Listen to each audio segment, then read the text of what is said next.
r/AskReddit. People whose first relationship was very long term. What weird thing did you believe was normal until you started seeing other people?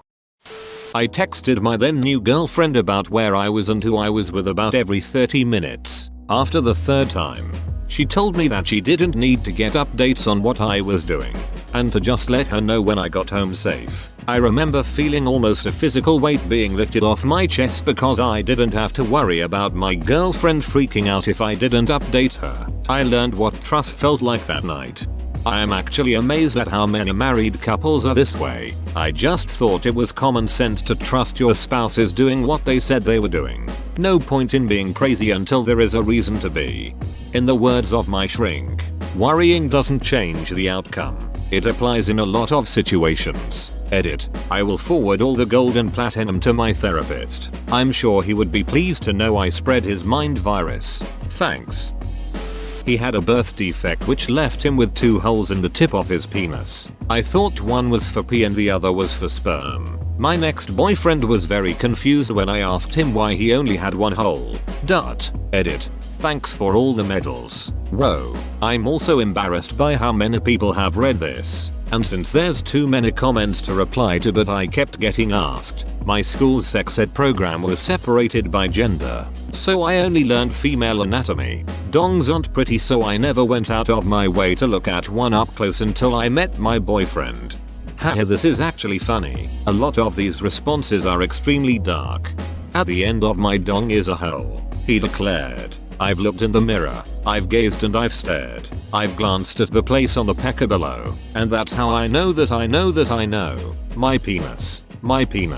As any can see, it ends in a hole that's as cute as can be. It leads to a place, to a space in the skin, and when you can view it, it's time to begin. Remember the hole in my member? He spoke. He turned to the nearest and dearest of folk. A hole in my penis, he whispered with pride. The other was frowning. Just one, he replied. Your partner should actually make an effort to spend time with you. You shouldn't have to surprise them to spend any time with them. This makes me sad. Yeah, it sucked. I enjoyed the time I did manage to spend with her so much though, that I couldn't end things. I don't blame her though. She was struggling with depression and it was difficult for her to find the energy to do anything.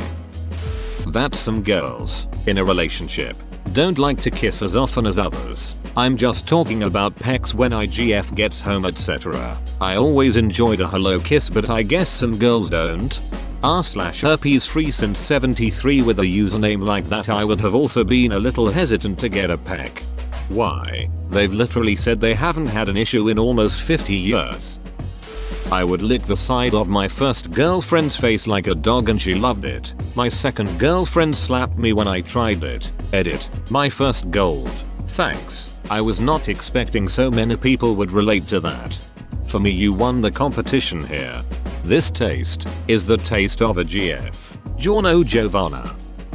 It wasn't super long term. Only about a year, but when you're in high school that's fairly long term. My ex was a very clingy dude. Sweet, but would follow me around every social gathering and get jealous of me spending time with my friends. When I started dating the guy who is now my husband, I remember looking around at a party early on of mostly my friends that he hadn't met before and I couldn't find him. I asked someone where he was and he was out by the fire with a group of people chatting and hanging out. I was astonished that we could just go our separate ways in a social setting and that was totally fine. We didn't have to be attached at the hip the whole time.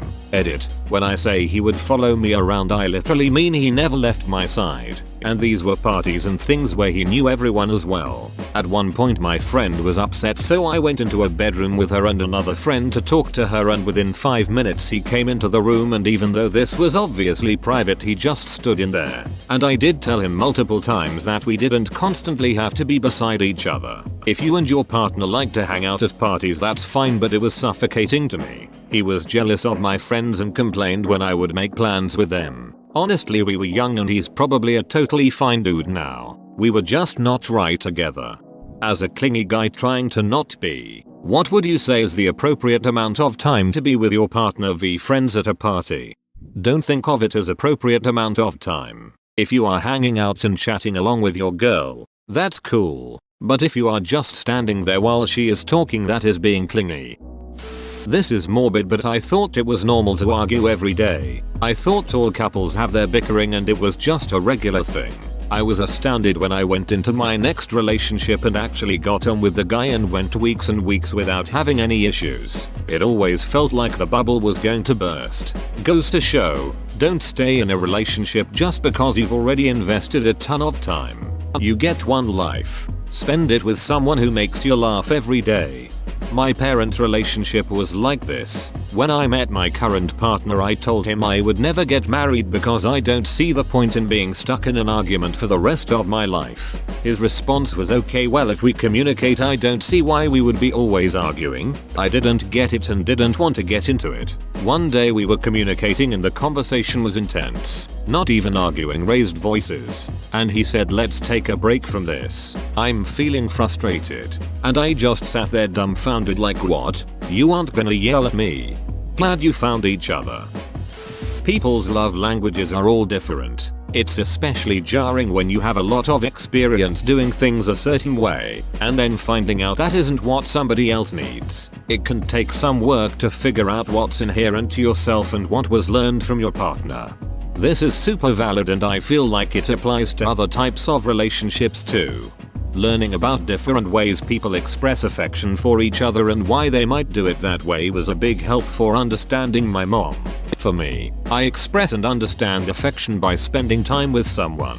But my mom never really wanted to spend much time with me, and didn't appreciate me trying to spend a lot of time with her. It made me feel really unimportant and a bit unloved at times. But then I came across this site talking about different kinds of showing care, and found one that fit her perfectly on it. Showing affection by doing things for someone. Not with them, but for them. To make their lives easier. My mom had been trying all that time to show she cared by doing little things for me all the time. Things I often hardly even thought to notice. And that was probably why she would get so upset when she asked me to do some small thing for her and then I forgot. Me forgetting to do that small and seemingly unimportant thing probably made her feel unimportant and unloved. Figuring that out has really helped me understand her.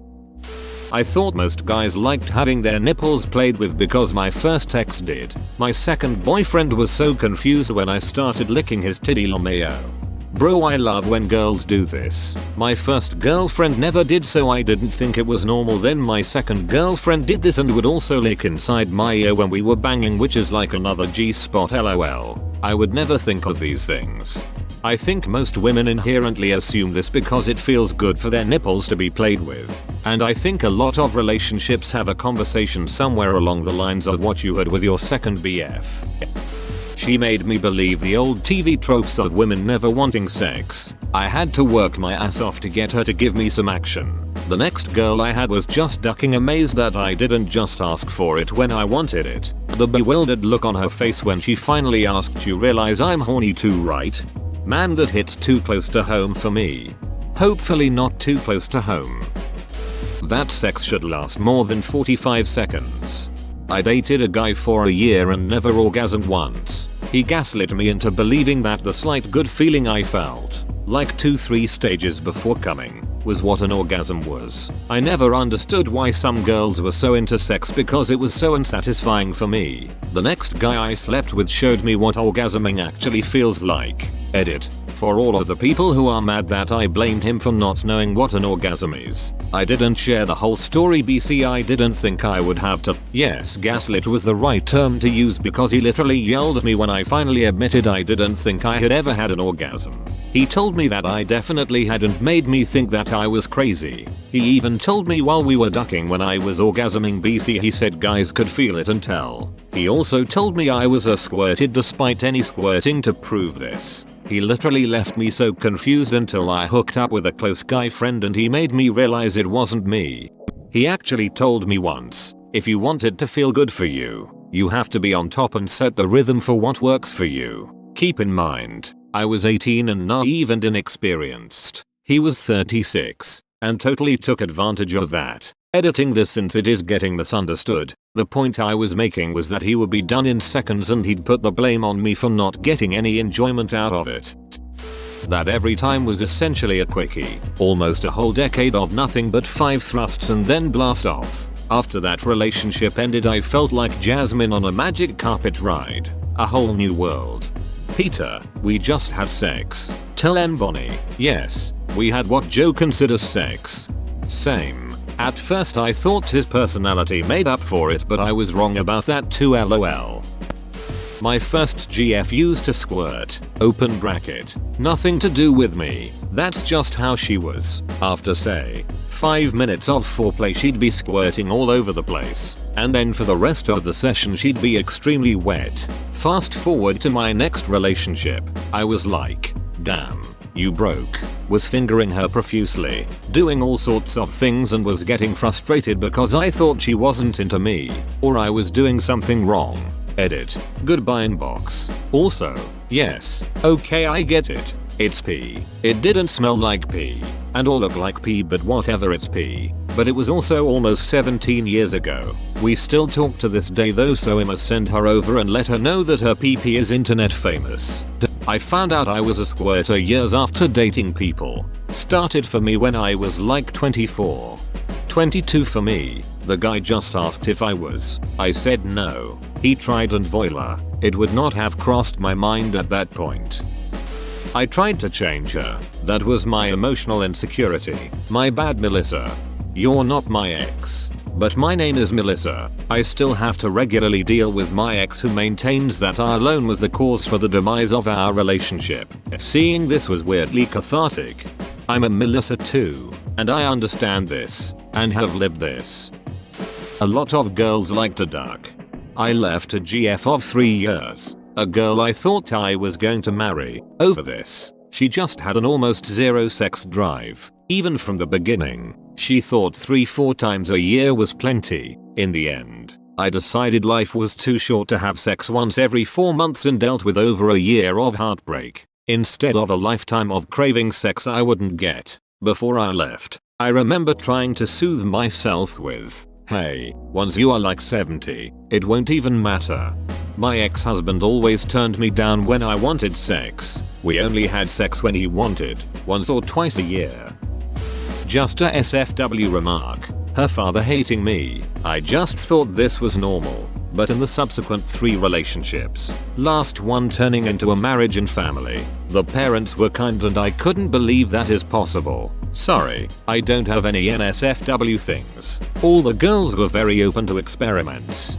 Same thing for me, man. Granted, it was a high school relationship and I figured he just hates me cause I'm a high school boy and he knows what high school boys want. But no, the level of malice he poured out on me was far beyond typical father protecting his daughter levels. She eventually dumped me after he threatened to kick her out of her family. In a happy relationship now with an awesome girl whose whole family is a ton of fun. So it worked out for the best. I never quite understood the whole overprotective dad trope. Surely these men were all young boys once and understand the lengths they would have gone through just to get some tail. Why try to take the role of a gatekeeper forever protecting your daughter's virginity with shotgun in hand when you can just educate them about safe sex practices before they start dating? It's one thing to dislike the type of guys your daughter chooses to be with because they're punks. But it's another thing to dislike all guys ever because nobody will ever be good enough for my precious little girl. This is a little strange, I guess. Sort of an individual thing. But, with my first 2 relationships, 5 years total between the 2, I never realized how cuddly I am. I used to hate being touched or kissed, and I never realized that wasn't just the way I was. I even thought I might be asexual, but deep down I knew that wasn't the case. My fiancé used to be the same way, but when we met, somehow things just clicked into place. I'm the same way. I used to hate all signs of physical affection, but now with a romantic partner I can't get enough of it. I've done a lot of reflecting on this aspect of myself and the best conclusion I can come to is the fact that my parents never showed me physical affection. I didn't think much about it until one of my exes described how much he used to love family cuddle piles while watching movies together. I sort of thought it was normal to have siblings that never hugged, kissed, cuddled, pet you, but now I'm not so sure. One day I hope I get as lucky as you and find someone who can cuddle and pat my head. Abuse. I thought occasional abuse was just, part of the mix of things. Sometimes you get good times. Sometimes you get attacked. I was just lucky I was big so she couldn't do much damage. I felt for other guys who probably had it way worse. It was eye-opening to find out random physical attacks weren't just part of the excitement. Girls be crazy, right? Everybody knows that. Emotional and they beat you and draw blood sometimes. Whatever. My friend had a very similar story. I was driving him home. He had recently had a fight with his girlfriend, again, after multiple incidents of his belongings being intentionally broken and even her pulling a knife on him. And yes, she was his first serious relationship.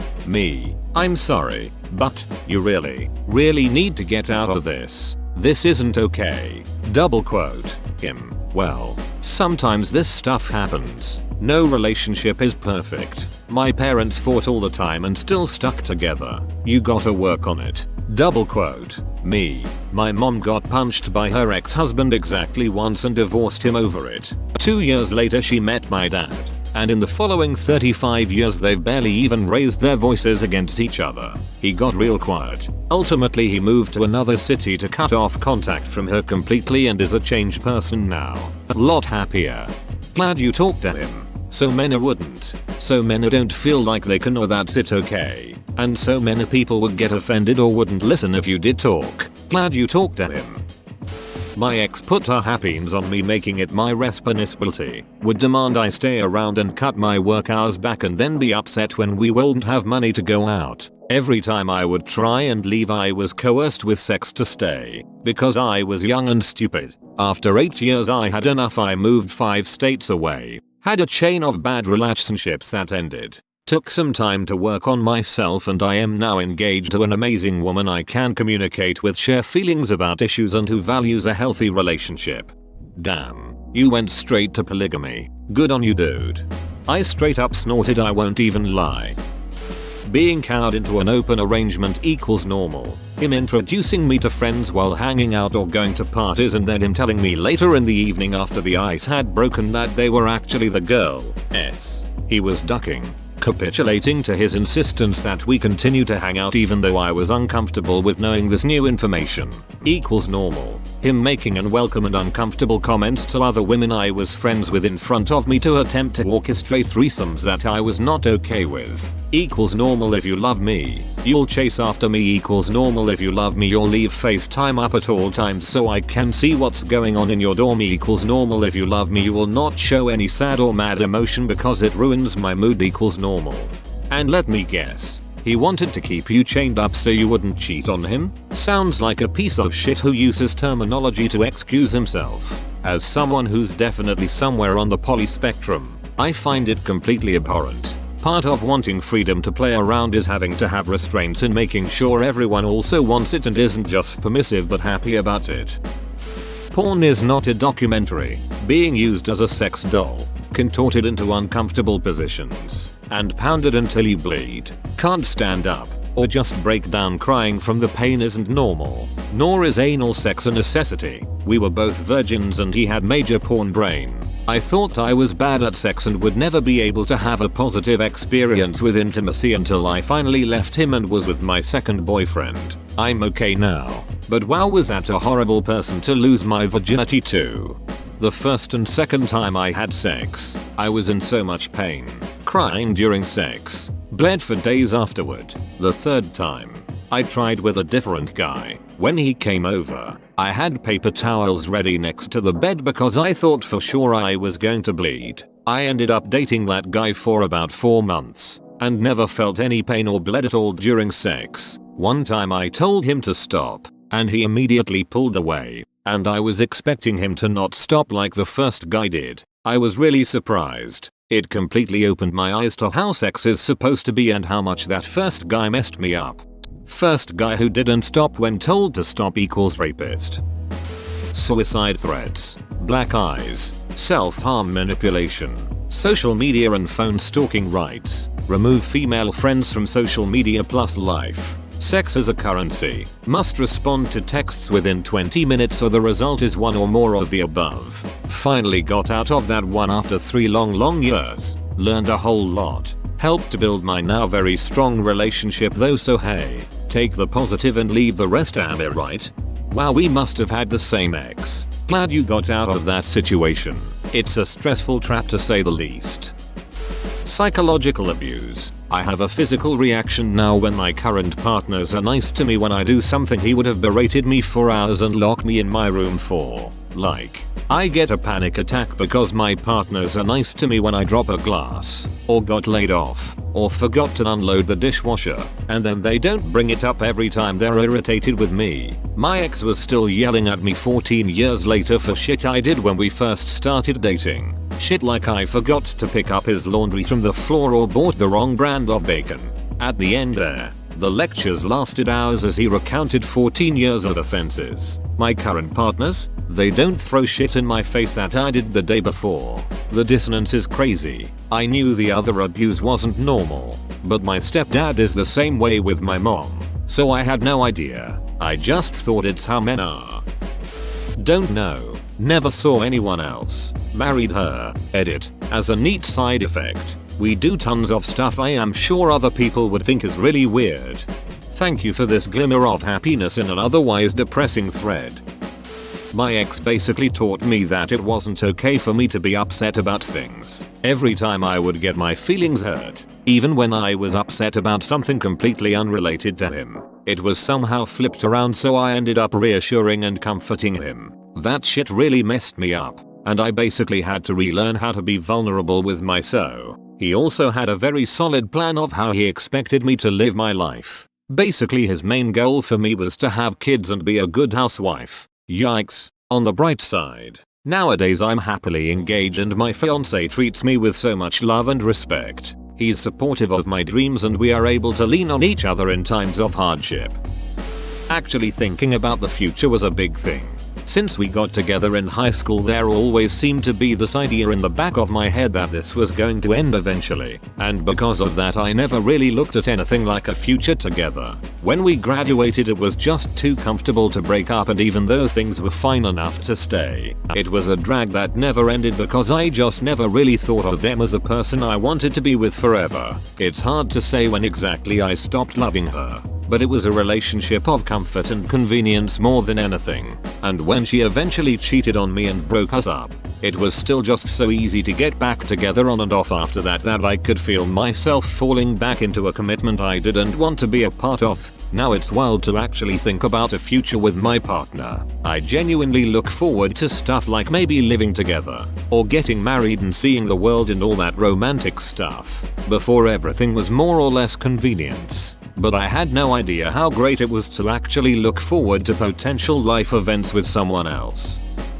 Not me, but the girl I'm currently dating said that her first long-term boyfriend would stare at himself in the bathroom for an hour or so before going to bed each night. Was your girlfriend dating Patrick Bateman? Edit. Thank you for the gold.